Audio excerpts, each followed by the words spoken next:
अस्सलाम वालेकुम। जी वालेकुम सलाम। कैसे हैं तबरेज़ साहब? जी अल्हम्दुलिल्लाह ठीक ठाक, आप कैसे हैं?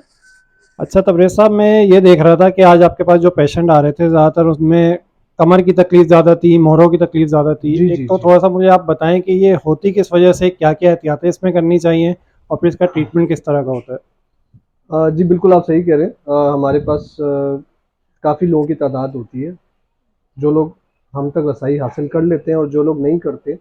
लेकिन आप किसी भी ऑर्थोपेडिक हॉस्पिटल में जाएँ या किसी भी ऐसी जगह पे जाएँ, तो आपको आइडिया होगा, आपको लगेगा कि सारी दुनिया की जो है ना बोन्स में इशू आ गया। और वाक़ई इंसान का जब आप मुख्तलिफ टेस्ट करवाते हैं काफ़ी अरसे बाद, तो कोई ना कोई इशू, कोई ना कोई विटामिन डी का मसला, कैल्शियम का मसला और इस तरह के इश्यूज़ निकलते हैं। तो इंसान भी जो है ना एक हड्डियों का पिंजरा है सही। और मेरा ख़्याल है कि मेडिकली इशू वो इतना जल्दी नहीं आता, ऑर्थोपेडिक वाला इशू जो है ना वो जल्दी आ जाता है।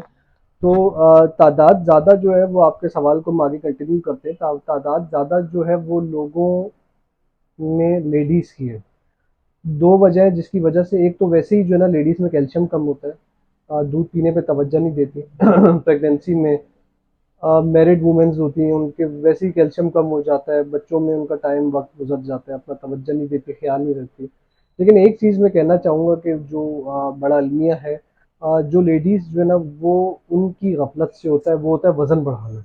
उनको खाने-पीने का बहुत शौक होता है और वो पता नहीं क्यों उनको इतना शौक होता है और वो इतना खाती हैं, इतना खाती हैं, इतना खाती हैं कि वो हर दूसरी औरत वेटेड है। अब आप किसी से बात करेंगे, पूछेंगे या कोई सपोज़ कोई ख़वातीन किसी और से बात करती है कि आपका वेट, बहन इतना ज़्यादा क्यों है आपका वेट? तो फिर वो आगे से वो ये कहती है कि मेरे 2 बच्चे हैं और 1 बच्चा सीज़र से हुआ और तीसरा बच्चा सीज़र से हुआ, एक्स वाई ज़ेड इस तरह की चीज़ें। ऐसा नहीं है यार, बाहर जाके आप यूएस में देखो, यूके में देखो, अरब ममालिक में देखो, इंडिया में जाके देख लो, 6-6 बच्चे हैं औरतों के, इतनी फिट हैं, स्मार्ट हैं। तो मेरा ख़्याल है कि इनको खाने-पीने का बहुत शौक होता है, हमेशा सच पे बात करनी चाहिए और मैं बिल्कुल सच बोलना चाहूँगा कि उनको खाने-पीने का बहुत शौक होता है। मीठा खा के रात को सोती हैं, रोटी 3-3 टाइम रोटी खाती हैं, रोटी में कार्ब्स होता है। जब वेट बढ़ता है पहले उनके घुटने खत्म होते हैं। दूध पीती नहीं है, वेट बढ़ेंगे तो सबसे पहले जो डैमेज होता है वो होता है नीज़। अच्छा, नीज़ में क्या होता है कि नीज़ में घुटने में चिकनाई खत्म होती है। भाई दूध नहीं पिएँगे तो घुटने में चिकनाई खत्म होगी। फिर उसके बाद अब आपका जो है वो, जब वो आपकी बिल्डिंग इमारत आपकी हैवी होगी तो ज़ाहिर बात है पिलर कमज़ोर तो होते चले जाएँगे ना। आप ये सोच लें कि आपने एक नॉन वाटर प्रूफ बिल्डिंग बनाई है और वो नीचे से दरिया बह रहा है। भाई वज़न बढ़ता रहेगा, घुटनों में लेस खत्म होती रहेगी, तो घुटने खत्म होंगे। घुटनों के बाद आपका पोस्चर होता है अनबैलेंस। आपने देखा होगा औरतें ज़िग-ज़ैग यूँ चलती हैं। उसकी वजह से उनकी कमर खराब हो जाती है। कमर खराब हो जाती है, फिर कमर से जो-जो डैमेजेस होते हैं, अक्सर औरतों को तो कमर में तकलीफ का पता ही नहीं होता। उनको बाकी जगहों पे दर्द ज़्यादा होती है, किसी की टाँग में दर्द, किसी के हिप्स में दर्द, किसी की गर्दन में दर्द, किसी को चिड़चिड़ापन, किसी को थकावट, किसी को गुस्सा आना। भाई घरों में डिस्टर्बेंस की सबसे बड़ी वजह ये ऑर्थोपेडिक इश्यूज़ हैं, घरों में डिस्टर्बेंस की है।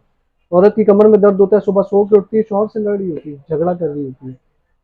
बच्चे को वो सही तालीम नहीं दे पाती, जो उसको बच्चे दर नस्ल उसको चलानी है आगे, वो उसको सही तवज्जो ही नहीं दे पाती, वो फिट ही नहीं है, उसको सर्वाइकल का इशू है, ये इशू है, वो इशू है और फिर उसके बाद डायग्नोसिस नहीं है, पता ही नहीं है, एक्सरे कराना है, एमआरआई कराना है, सीटी स्कैन कराना है, दूध पीना है।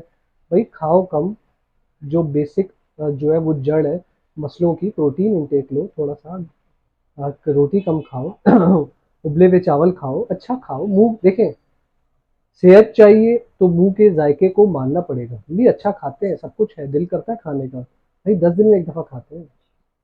अब रोज़ाना इस तरह खाओगे तो ये मुझे लगता है, क्योंकि हर जगह पे 70% लेडीज़ की तादाद, 30% जेंट्स की। तो मेरा मेरा मानना ये है कि जेंट्स इस मामले में बड़े समझदार होते हैं, वज़न भी उनका उस लेवल तक नहीं बढ़ता जिस तरह लेडीज़ का है।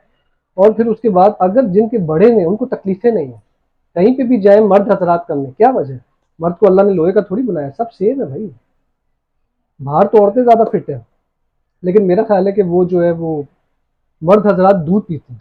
दूध पियो अल्लाह के बंदो, नारियल पानी पियो, एलोवेरा खाओ, ये सारी चीज़ें करो, डिस्क स्लिप के इश्यूज़ नहीं होंगे, नेक के इश्यूज़ नहीं होंगे, गर्दन के इश्यूज़ नहीं होंगे। आपको कभी क्लिनिक नहीं आना पड़ेगा, आपको यहाँ नहीं आना पड़ेगा जी।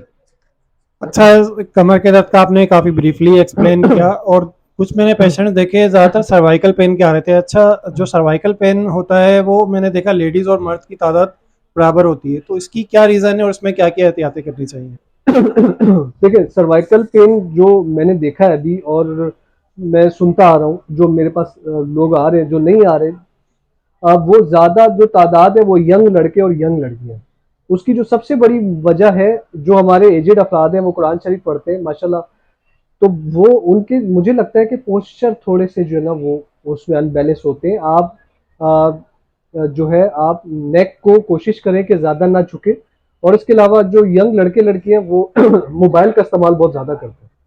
मोबाइल का इस्तेमाल सुबह शाम दिन रात हर टाइम, व्हाट्सएप ये वो सब ना, मोबाइल का इस्तेमाल मेरा ख्याल है कि अगर मेंटली बहुत डैमेज भी करता है मोबाइल। आप थके हुए काम से आए हो, घर जाके माइंड प्रॉपर वर्क करें, जाएं सुकून करें, थोड़ा सा नमाज पढ़ें। मोबाइल ले लेते हैं, 2-2 घंटे उसमें लगे होते हैं, उसमें तो ब्रेन ज़्यादा यूज़ होता है, उसमें ब्रेन ज़्यादा यूज़ होता है। हाँ, आप उससे सीखते हो सारी चीज़ें, हर चीज़ के इफेक्ट्स और साइड इफेक्ट्स होते हैं, लेकिन मेरा ख्याल है कि मोबाइल उस वक्त यूज़ करें जब आपको ज़रूरत हो। हर वक्त लेके बैठेंगे, पोस्चर का नहीं पता होता, तकिए का नहीं पता होता। जो मर्जी खूबसूरत तकिया मिला है वो आपने ले लिया, रख लिया, जो आपके बेड पे सूट कर रहा है वो तकिया आपकी वालदा ने, बहन ने, वालिद ने ला के रख दिया। लेकिन ना बाबा, आप जो है ना ऑर्थोपेडिक तकिया इस्तेमाल करें और मोबाइल कम यूज़ करें ताकि गर्दन का यूज़ कम हो, सिर्फ इस्तेमाल के लिए यूज़ करें। इस वजह से मुझे लगता है कि सर्वाइकल पेन इश्यूज ज़्यादा हो रहे हैं।